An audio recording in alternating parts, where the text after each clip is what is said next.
Right, so good morning, and like I say, please God, it's a good time for everybody, for the community, for the country.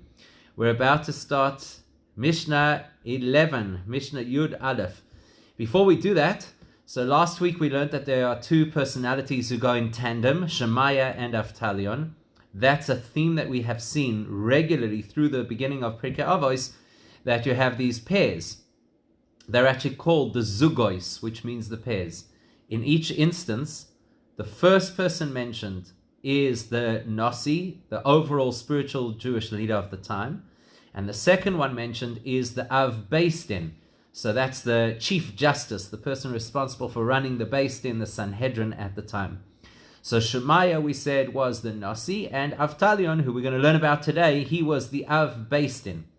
He was the head of the Beis Din. Shemaiah and Avtalion, as we learned last week, were converts. They were descendants of Sancherev.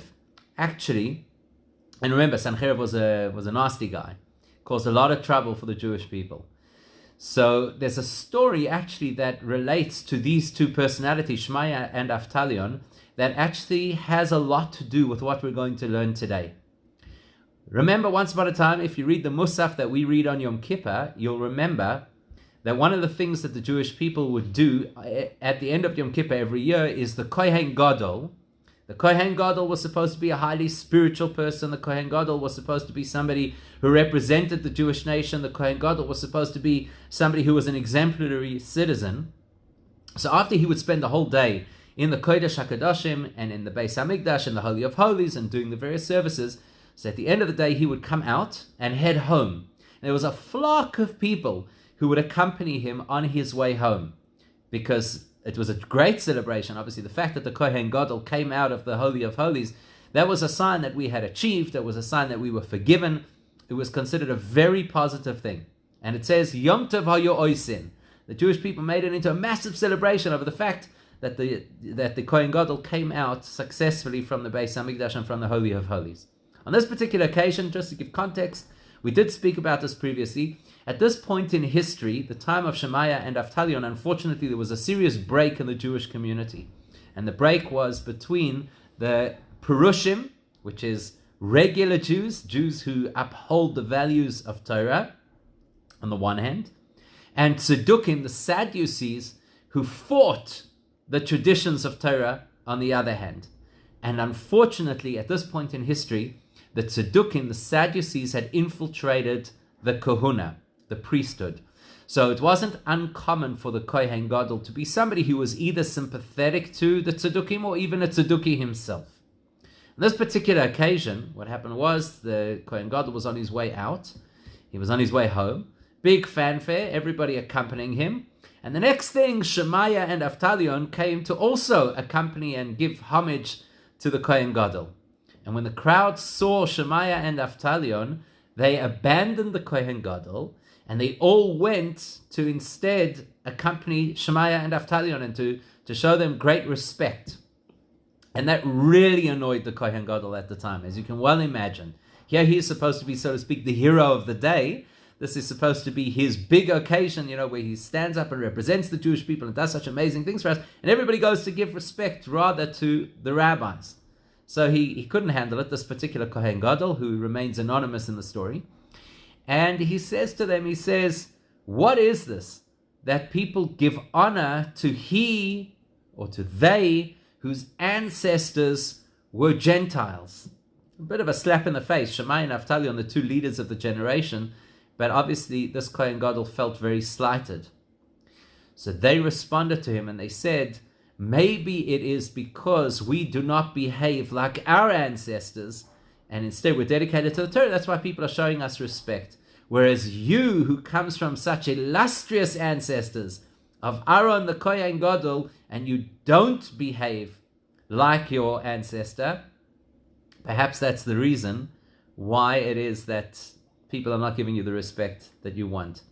So it tells a story because it tells a lot about the conflict that really raged at that time between, so to speak, authentic Judaism and the Sadducees. And that's going to have something to do with what we're going to learn today. Before we look at the Mishnah, Avtalion, of course, is an interesting name. It doesn't sound almost like a real name. It sounds kind of like a title that he was given. And considering the fact that he was somebody who had converted to Judaism, it's not unusual that it might not have even been his name. Some of the commentaries say that Avtalion is two words put together. Av is a father, and Talia is the lambs in Aramaic. It refers to young sheep. So Av Talion is the plural, the father of the young sheep. And one of the reasons that he was given that name is because in his position as the Kohen God, as the Av Beis Din, as the Chief Justice, one of his greatest responsibilities was to look after the orphans who were called Talia or Talyon. Orphans meaning they didn't have anybody else to look after them. So it's the responsibility of the Sanhedrin to ensure that they are cared for financially and that they are cared for socially. So Av Talyon, he was the head of that particular organization, and that's how he got to have this name, at least according to some of the Mefarshim. Let's have a look at what Avtalion had to teach. Avtalion Omer, Mishnah Yud Aleph, Mishnah 11. Avtalion Omer, Chachamim. So the first thing that we see is that he addresses the sages. That's very significant because he's the Av Beis Din, and he has, of course, many sages who are under him. So it's his responsibility to guide them and to tell them how they should behave and to give them good advice. So he says, Chachamim, Hizoharu b'divreichem. Lesson number 1 is be extremely cautious with your words. Now this is an incredible lesson, not only for sages. This is a lesson for everybody. But he directs it specifically at the sages, and as we're going to see, there are a number of different views on what he was telling them. So he says, be very careful with your words. Why? Shema tochoivu choivas golus v'siglu limkoi maim horoim. In case you, collectively, you the sages, in case you, God forbid, are put into a situation where you are required to go into Golus, into exile. And you'll end up being exiled to a place of bad water. Okay, that's obviously allegorical. He's not talking about drinking water. He's obviously implying something else. What will happen then if you, the sages, go to a place where there's bad water? V'yishtu hatalmidim haboyim achareichem v'yomusu.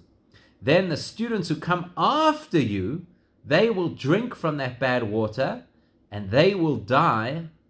V'nimtza shem shamayim mischalel. And the result will be that Hashem's name is desecrated. At face value, this is a very unusual structure, and it's an unusual message. Let's just unpack this message for a second and see why it is unusual, why it may be even problematic. Okay? So you read this at face value, what's he saying? Careful what you say. Okay, that's good advice. It's not only good advice for rabbis, it's good advice for everybody. Watch your mouth. But then he says such a strange thing. Maybe you will tachoivu, you will become guilty, and therefore you will be required to be put into golus, into some kind of an exile. That's so strange. Surely the reason you should watch what you say is so that you don't misdirect people. Surely that's the message.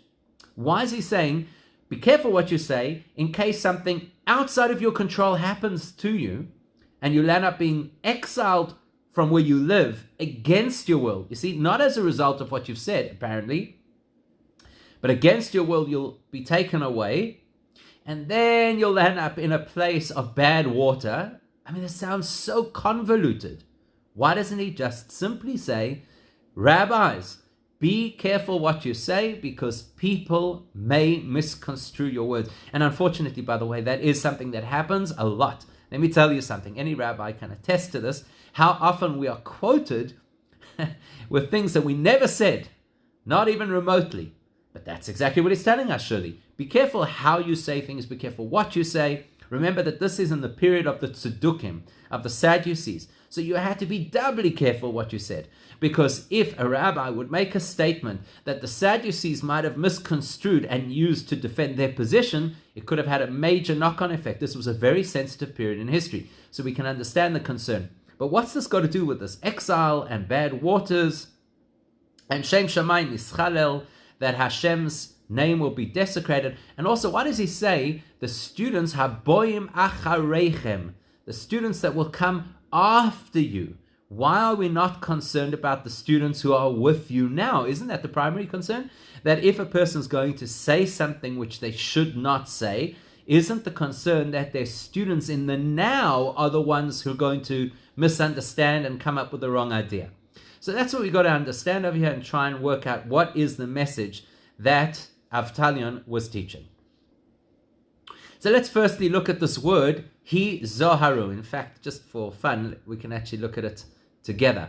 So if you look at this word, he zoharu, okay, which means that you should be very careful. So what is the root of that word? The root of the word is zahir. Zahir means to be very careful. In fact, in Torah language, if we say we want to warn somebody against something, we say we are mazhir. We warn them not to do a particular thing. Or if somebody is very careful about the observance of a particular mitzvah, we say that that person is exactly like this, zahir. Somebody is very careful about a particular kind of a mitzvah. So ostensibly what it's saying is, hizaharu means you should be extremely cautious, like the word means. However, if you look at this word, you can also identify another word that is also associated with it, and that is the word zohar. Zohar means to shine. The Gemara, in a different discussion, totally different discussion, so the Gemara asks the question, or at least proposes the question that happened in a conversation between different sages, where different sages would ask each other about the conduct of their own fathers. Of course, you can imagine that the rabbis, their fathers, were very great people as well. So the question was always, what can we learn from your father? And often the way that they would word it is they would say, Avuch, your father, b'mai have zohir tfei. What mitzvah was he the most scrupulous about? So there you go. There's the meaning of the word, right? He's zoharu, be scrupulous. Be absolutely careful about how you talk. That's what it sounds like it's saying. But there's another explanation as well, and it's a very powerful and beautiful explanation. Avuch, your father, b'mai have a zohir tfei. Which mitzvah was the one that made him shine? In other words, there's two sides of the coin. A person could be very scrupulous about a mitzvah, but that could just simply be because they're OCD. Or it could be because they're afraid of, oh my gosh, what happens if I don't do this mitzvah properly? Maybe there'll be some kind of repercussions, consequences. So the motivation to keep the mitzvah is not necessarily a pure motivation. In fact, on the contrary, could sometimes be a very self-interested motivation. Why am I doing the mitzvah? Because I'm worried about me, or because I'm going to get something out of it. Whereas the other meaning of the word zahir, to shine, that tells us that a person has an incredible passion for what they're doing. They're not just doing it by rote. They're not just doing this mitzvah because they're afraid of consequences. They're not just doing the mitzvah because of a sense of OCD.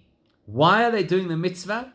Because they're zahir. They feel that this is what makes them shine. They feel that this is what gives them an incredible boost in their Yiddishkeit. So that was the question that the sages asked each other. Avuch, your father, b'mai have a zahir tfei. Which is the mitzvah that made him shine? Which was the mitzvah that was, if you want, the soul, the energy of his whole Judaism? Very often, by the way, you see that. Very often you see that a person has a particular area of interest, and that particular area of interest is what motivates the rest of the Yiddishkeit. Because they're so excited about this specific area, that's why all the other areas of Judaism come alive for them. That's zohir. That's the word zohar. Zohar is a shine, splendor, radiance. So what is Avtalion telling the sages? Chachamim, hizoharu b'divreichem. The way that you speak, don't just say, teach, share what has to be told. It's got to shine. I'm sure everybody will recall during our experience as students, and hopefully we're students for our whole lives. We'll all remember that there are those teachers in our lives who convey information, and there are those teachers who illuminate. They don't just say words. They don't just... And some of the people who are teachers that teach, they might be very eloquent. They might be very polished. But there's something about us, certain teachers, you can just see there's a zohar, there's an energy, there's a passion. They illuminate, they take what you're learning, and they don't just give you the facts, but they give you a soul within those facts. They give you the sense of that there's energy. So chachamim, if you're the sages, hizoharu b'divreichem, then you've got to instill within your words that fire, that light, that shining, that brightness, that excitement, so that the people who learn from you learn not just information, but passion. I think in this phrase, we have an insight into what education truly is. Unfortunately, a lot of education in the modern world is just about information. So maybe now, because people have been forced into a situation where we have to educate differently, maybe now it's forcing us to question what is the goal of education. Why is it that a child shall go to school? So if the goal is just to get good marks, then that's not necessarily chinuch, that's not necessarily education. That is a form of training for a particular reason. So a lot of people will tell you that the education system in its current format is just a carryover of the Industrial Revolution. We needed people to have certain skills in order for the workforce to succeed. So schooling was decided to give those skills. But Torah education is something completely different. Chanoich lena'ar al pi darkoi. That's what King Solomon says. You've got to teach the child, don't teach the subject. Unfortunately, people sometimes just teach the material. We have a syllabus, we've got to get through the syllabus. There's goals to be achieved. We have to have X amount of people who get A's and X amount of people who pass, and then we've kind of done our job. As Torah is concerned, he's zoharum. The idea of teaching is to bring people to life. It's to illuminate the person, not just to put information inside their minds. So while the goal of conventional education might be the grade that you get at the end of the year, the goal of Torah education is how much are you alive? How much have you been illuminated through this process? Incidentally, by the way, who does he address his message to? Chachamim. Now, we use words quite casually. It's just the way we are. That's how people, we throw around words like nothing. So for example, a person will say, you're such a tzaddik. What do they mean? Are they giving an assessment about your spirituality? Not at all. What they mean is, you're somebody who's good to me. So that's why in my books, you're a tzaddik. It has absolutely nothing to do with an objective assessment of a person. So we throw words around. It's unfortunately something that we do. We throw around the word chacham. Funny thing, actually. About a year ago, I was using the word chacham. And there was somebody in the class who said, isn't that an insulting word? Because that's sometimes what we do, right? We say, a chacham. Almost in a disparaging kind of way, as if to be euphemistic and say the person's actually far from smart. So what does chacham mean? Chachamim. Why do we refer to our sages as chachamim? There are many words that we could have used. We could have said rabbanim, rabbis. That's their vocation. We could have perhaps said nevoinim, people who have deep understanding. Yoidim, people who have vast knowledge. Why do we specifically refer to our sages as chachamim? It's an interesting question, right?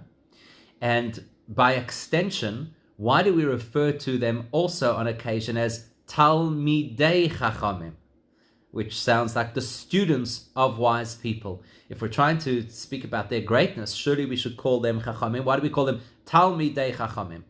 So what is the significance of the word chacham? There are different kinds of intellects within a human being, and each one of them is slightly different. Rashi talks about it at the time when the Torah calls on staff to build the Mishkan, where they're called anashim, chachamim, viduim. So he explains what the difference is between chachamim and nevoinim. But for the purpose of our conversation, what is a chacham? A chacham, who we will quite glibly translate as a wise person. So actually a chacham is defined in various ways in different language, in different literature in Torah. But what's common to all of them is that a chacham can see things that others cannot see. Ezehu chacham haroye es hanoilad. Who is a chacham? Somebody who can see how things will pan out in the future. I think right now, in this whole COVID situation, a chacham is somebody who does not just respond to what's allowed or not allowed.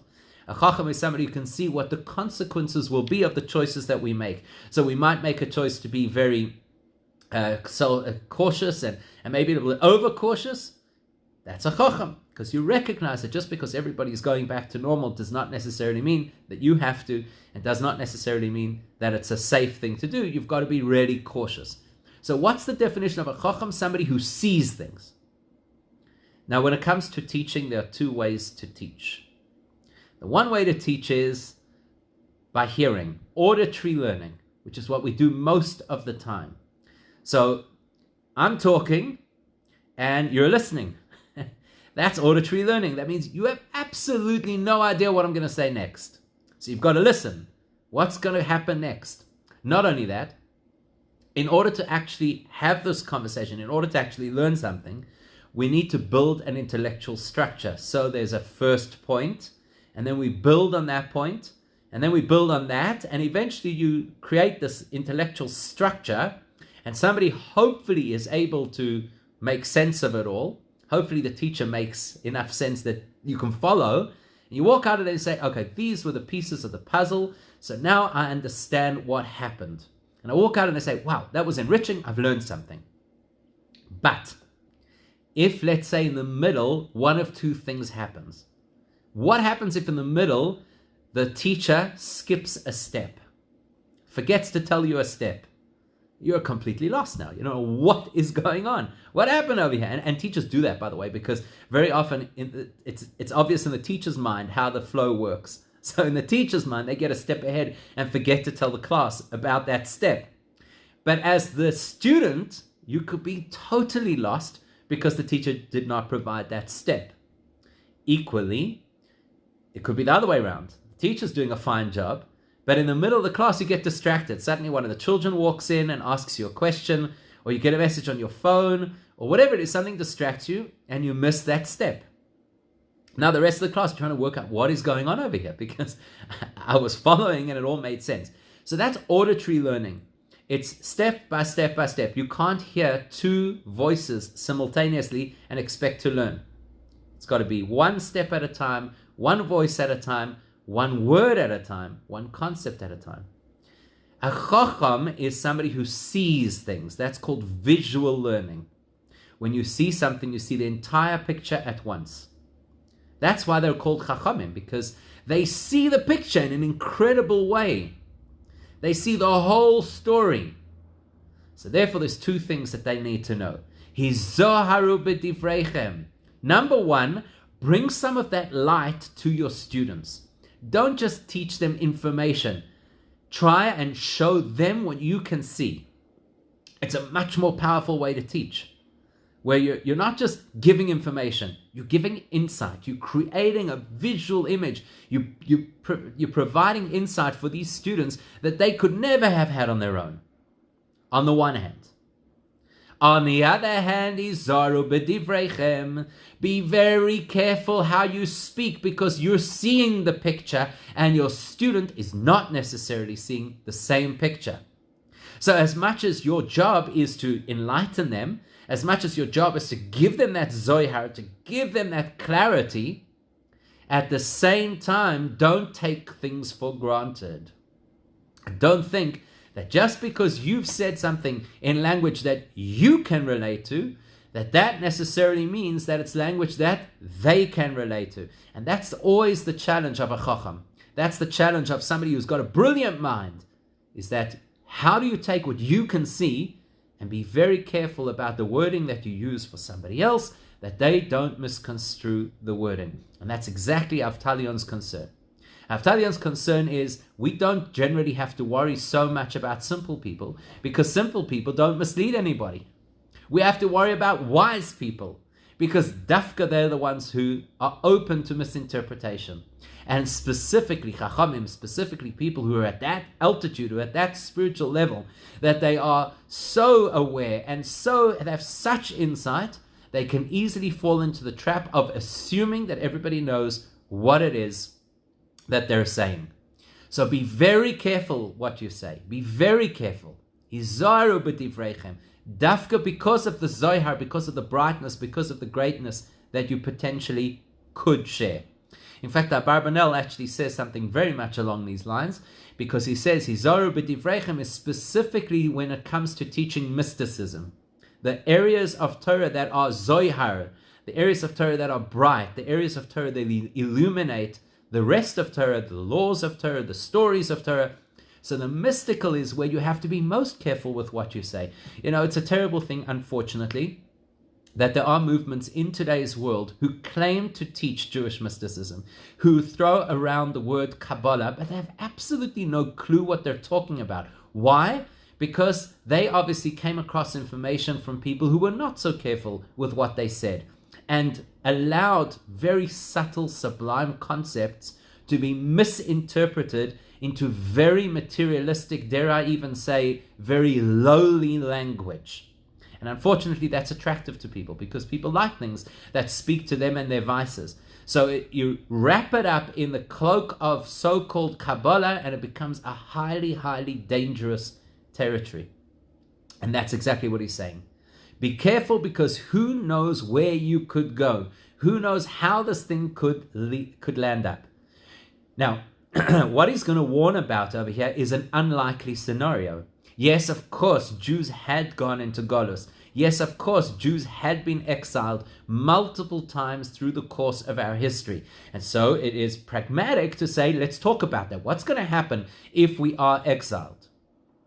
Still, it's not necessarily the immediate concern. The issues that the Jews had at that particular point in time, this is prior to the destruction of the second Beis Hamikdash. So being exiled was not their most pressing issue at that time. They had bigger issues to tackle, like the Tzedukim, this breakaway group of Jews who had rejected the Torah. And by the way, interesting point just about the Tzedukim, their official party line was that they only rejected the oral tradition, but they absolutely believed in the veracity of the scriptures of Tanakh itself. That was a marketing ploy, as is often the case with people who have vested interests. You see, the Tzedukim really wanted to chuck out the whole of Judaism, but they realized they would not have much of a following. So therefore, they decided that the most pragmatic thing to do would be specifically to reject so-called rabbinic Judaism. In other words, they would reject the things that are oral tradition, and to show that they had some kind of sincerity, they kept in their version what the Torah says. You'll notice, if you're familiar with that period in history, that this is something that happened quite a lot. The early followers of Christianity also knew that they had to hang on to certain things that sounded Jewish, because if they rejected everything out of hand, obviously nobody would follow them. So the pressing issue that the Jews had at the time was the Tzedukim, the Sadducees, this breakaway from Judaism. Why is Avtalion concerned about something which at this point seems like a remote threat? Maybe because you don't teach properly, we'll land up you'll land up in a situation where you deserve to be put into exile, and the dafka, the exile, will land up in a place where there's so-called bad waters, and dafka, the students that follow later, will be misled. It's so many levels removed. Number one, maybe you'll be exiled. Number two, maybe the exile will be to a destination that is unhealthy. Number three, maybe the students of the next generation will be misled. It seems very, so shall we say, far-fetched. So why is this what he's concerned about? Avtalion alludes to that at the end. So let's start at the end first, and we'll come back. He starts at the end by saying, "V'nimtza shem shamayim ischalel." We have a concern over here that Hashem's name may, God forbid, be desecrated. When it comes to Chilul Hashem, and there's a very powerful lesson in this for us, when it comes to Chilul Hashem, when it comes to a scenario where Hashem's name may be desecrated, there is nothing that is considered too dramatic or radical to try and stop that. For example, we're told, "B'makom Chilul Hashem ein cholkin kavod l'rav." If there's a potential of desecration of Hashem's name, you don't show respect to your own teacher.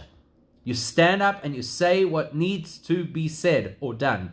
Like the very famous story of Pinchas, where he stood up even though Moshe was there and other leaders were there. He stood up and he said, Hashem's name is being desecrated, cannot allow this to happen, and he took things into his own hands.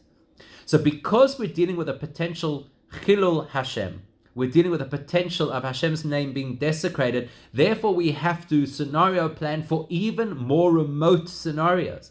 That's what Avtalion is talking about over here. He says that there's so much at stake, there's so much danger over here, we really need to be sure that we are protected to the nth degree. That's why he says, let's worry about what could happen, even if what could happen is three, what we call sfeikos, three possible doubts as to how it might play out. Let's still concern ourselves with that because the stakes over here are way too high to be complacent.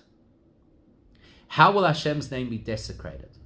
Well, he says the way that Hashem's name could be desecrated is, ironically, when you've got the greatest leaders just making one misstep in how they talk, just saying one thing that is a little bit ambiguous.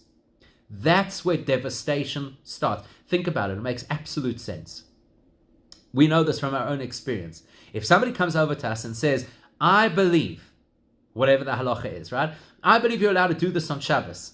I believe you're allowed to do this under lockdown. Listen to music during the Omer. Okay, it's safe to say it now because the Omer is over. So everybody's got their theory because it's necessary for your sanity and etc., etc. So if somebody tells you, I believe that this is correct, you're not necessarily going to take their word for it because who are you? But if a rabbi gets up and says something that leaves just a little bit of an opening for misinterpretation, real devastation could, God forbid, follow. So that's what he's talking about over here. So what could go wrong? What could go wrong? First of all, he says, Chachamim izaru b'divreichem. One of the first things you have to be careful about as a leader is you have to keep the same things that you tell everybody else to keep. Hizaru, you should be as careful b'divreichem with your own words as you expect the community to be with your words.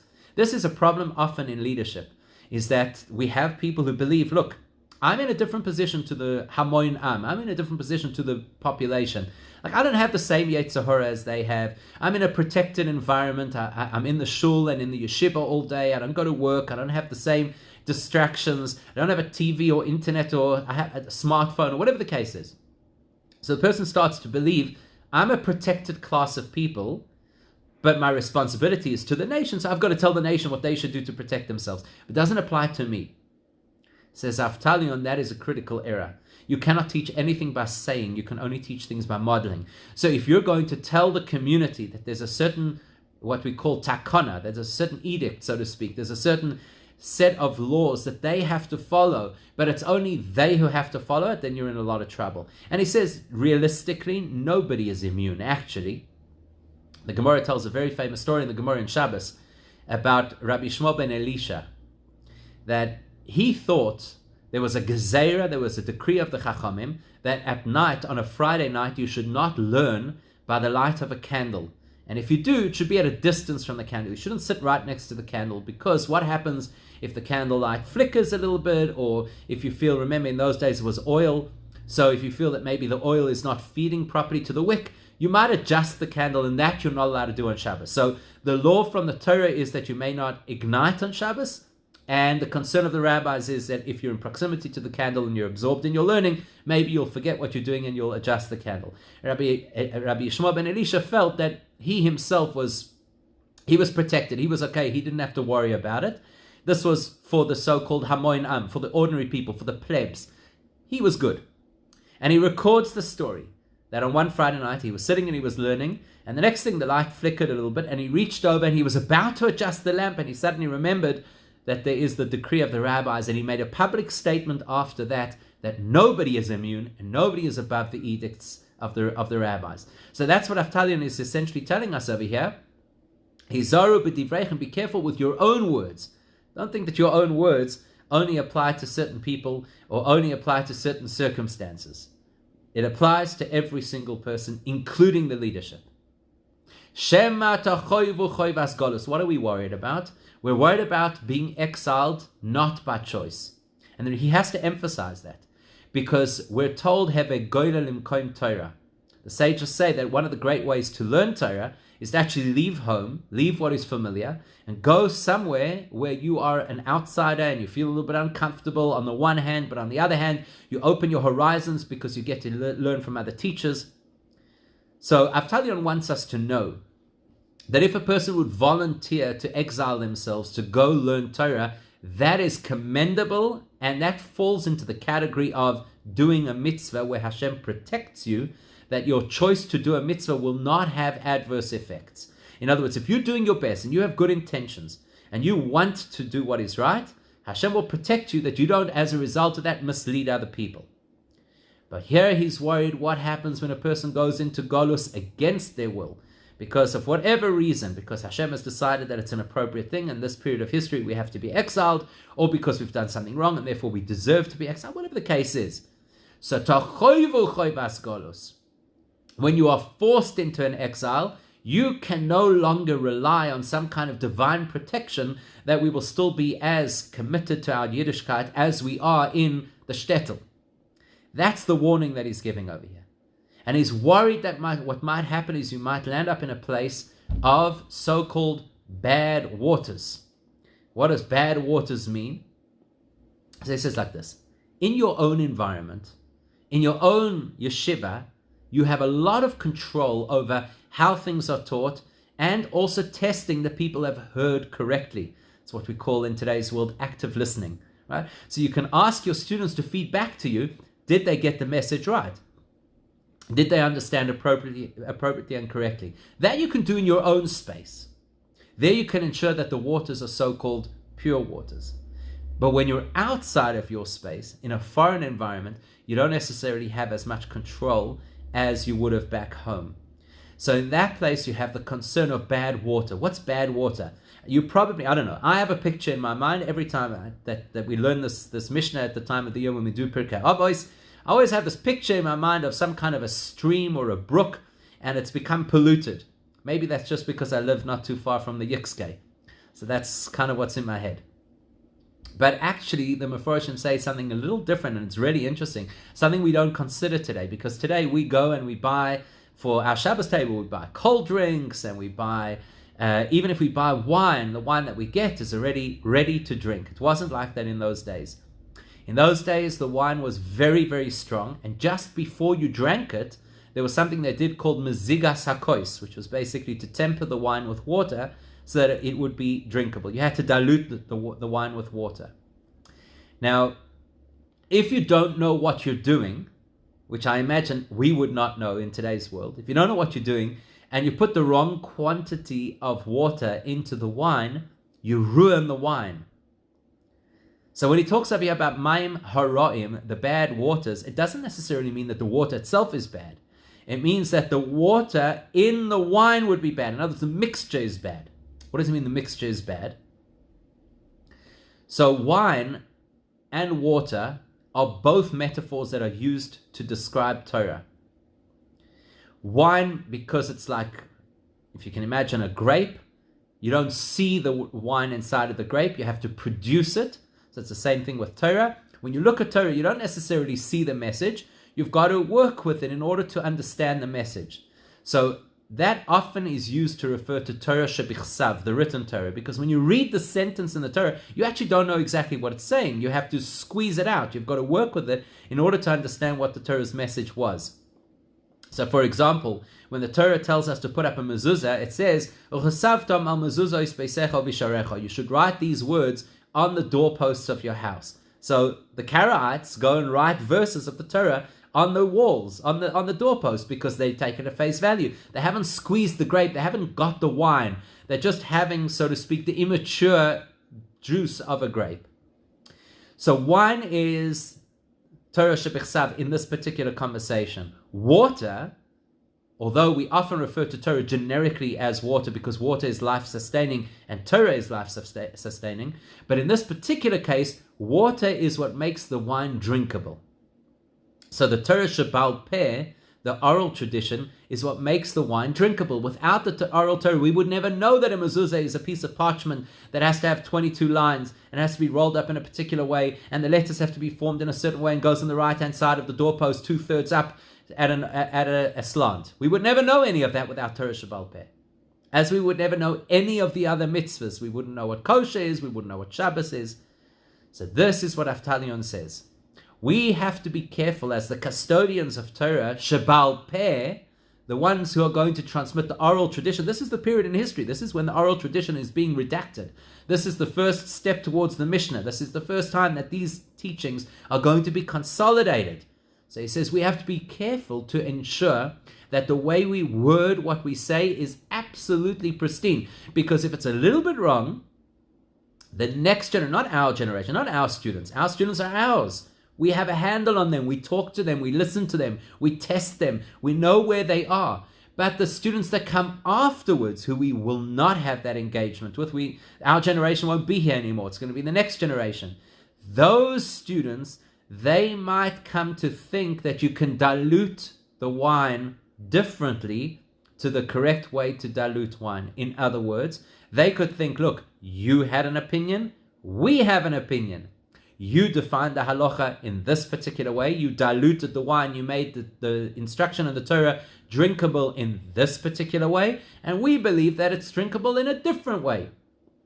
Reminds me a lot of a story that they tell about the previous Lubavitcher Rebbe. So this must have happened in the 1920s, I'm guessing.